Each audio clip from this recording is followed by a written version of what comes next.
There are days I wake up and I pinch myself. You're with me, not someone else. And I'm scared, yeah, I'm still scared. That is all. Hai, kami dari kelompok 2 akan memaparkan tentang pembelajaran bermakna oleh David Ausubel. Pembelajaran bermakna dari David Ausubel. David Ausubel lahir pada tanggal 28 Oktober tahun 1918 dan dibesarkan di Brooklyn, New York. Ia merupakan seorang ahli bidang psikologi dari Amerika. Ia mencetus sebuah teori belajar yang dikenal dengan teori belajar bermakna. David Ausubel membagi dua teori belajar. Yang pertama, teori belajar bermakna. Yang kedua, teori belajar menghafal. Teori belajar bermakna adalah suatu proses belajar di mana informasi baru dihubungkan dengan struktur pengertian yang sudah ada di punya sebelumnya. Atau dengan kata lain, pembelajaran bermakna merupakan suatu proses mengaitkan informasi baru pada konsep-konsep relevan yang terdapat dalam struktur kognitif siswa. Struktur kognitif meliputi fakta-fakta, konsep-konsep, dan generalisasi-generalisasi yang dipelajari dan diingat siswa. Faktor-faktor utama yang mempengaruhi belajar bermakna menurut Ausubel adalah struktur kognitif yang ada, stabilitas dan kejelasan pengetahuan dalam suatu bidang studi tertentu dan pada waktu tertentu. Yang kedua itu pembelajaran menghafal. Pembelajaran menghafal adalah siswa yang berusaha untuk menerima atau menguasai bahan yang diberikan guru atau yang dibaca tanpa harus memaknai teori tersebut. David Ausubel membagi 4 tipe belajar. Nah, tipe belajar yang pertama adalah belajar menerima bermakna. Apa itu belajar menerima bermakna dan bagaimana? Nah, belajar menerima bermakna terjadi ketika guru menyusun materi secara logis, kemudian menyampaikannya kepada siswa dari mulai awal sampai akhir. Nah, kemudian pengetahuan baru yang telah terbentuk diaplikasikan atau dikaitkan lagi oleh siswa dengan pengetahuan yang sudah ia miliki. Nah, contohnya seperti video berikut.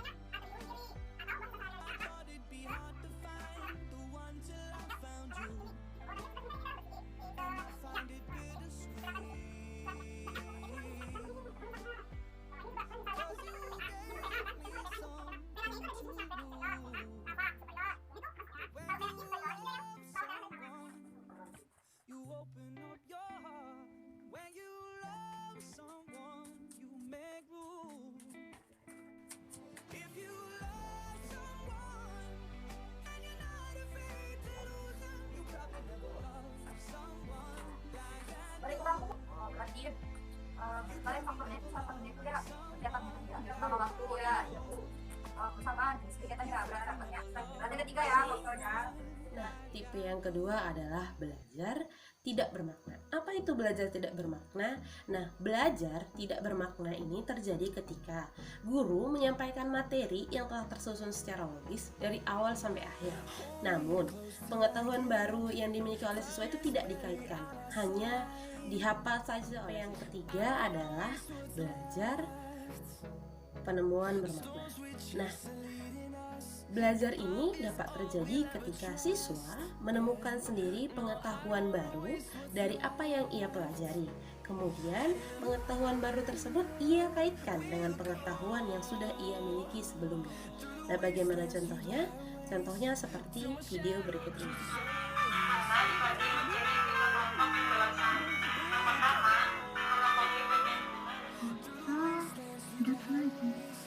Ada dasar bunganya ini, terus ada bijinya, ada enggaknya?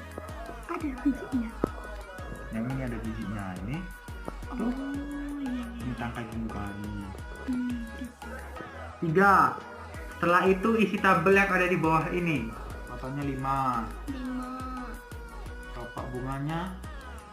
Kelopak daun ini. Fungsinya untuk menarik perhatian serangga penyerbuk untuk melakukan proses penyerbukan. Tipe yang keempat adalah belajar penemuan tidak bermakna. Nah, bagaimana sih proses belajar penemuan tidak bermakna. Nah, proses ini terjadi ketika siswa belajar menemukan sendiri pengetahuannya, namun tidak dikaitkan dengan pengetahuan yang sudah ia. Materi selanjutnya ialah syarat belajar bermakna. Terdapat 3 syarat belajar bermakna. Yang pertama, kondisi sikap peserta didik terhadap tugas harus sesuai dengan intensi peserta didik. Yang kedua, tugas yang diberikan harus sesuai dengan struktur kognitif peserta didik sehingga peserta didik dapat mengasimilasi bahan baru secara bermakna. Yang ketiga, tugas yang diberikan harus sesuai dengan tahap perkembangan intelektual peserta didik. Selanjutnya, prinsip yang perlu diperhatikan untuk menerapkan teori Asuber.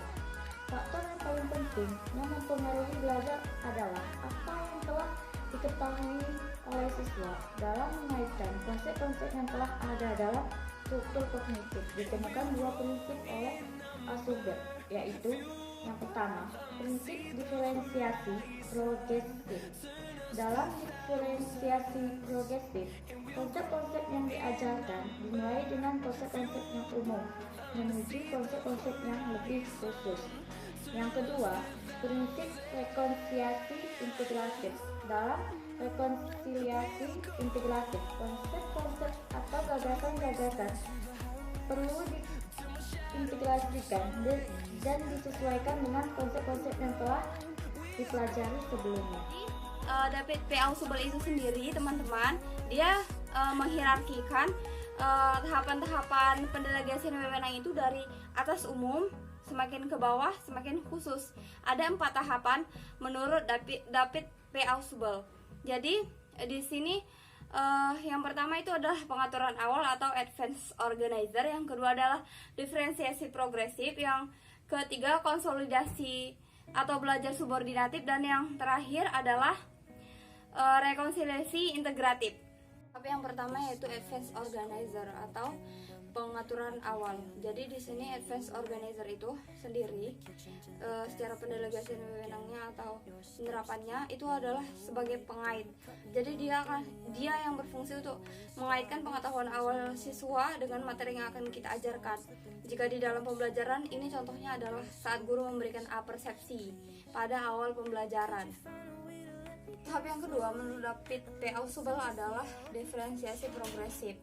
Jadi diferensiasi progresif itu adalah suatu proses di mana kita mengurai masalah yang pokok, dirinci lagi ke arah yang lebih khusus. Di sini kita kenalkan konsep umum kepada siswa, lalu kita akan mengarahkan mereka ke yang lebih khusus lagi. Contohnya dalam pembelajaran seperti kita sedang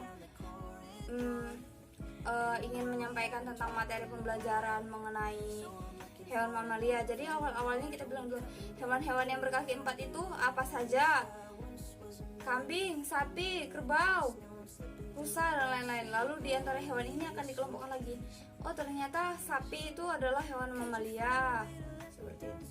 Yang ketiga adalah belajar subordinatif atau konsolidasi. Jadi di tahap ini guru memberikan pemantapan kepada siswanya mengenai materi yang telah diajarkannya. Jadi seandainya kita di dalam kelas lagi mengajarkan tentang materi anatomi tumbuhan dan fungsi-fungsi tumbuhan kayak gitu. Jadi daun fungsinya mereka sudah tahu memasak makanan, akar fungsinya untuk menyerap sari-sari makanan dan zat-zat hara dari dalam tanah. Sampai tahap akhir pada belajar subordinatif ini adalah belajar subordinatif ini adalah mereka menemukan hal-hal baru dari konsep-konsep yang telah dipelajari. Jadi mereka konsepnya itu lebih luas daripada sebelumnya.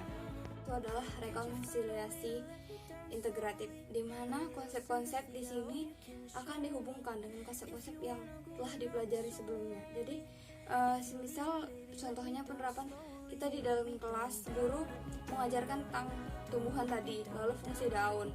Fungsi daun itu sendiri adalah untuk memasak makanan. Tidak hanya sebatas itu, tapi yang lebih dalam lagi seperti jenis-jenis tulang daun, seperti itu. Jadi semuanya dikait-kaitkan, saling berkaitan.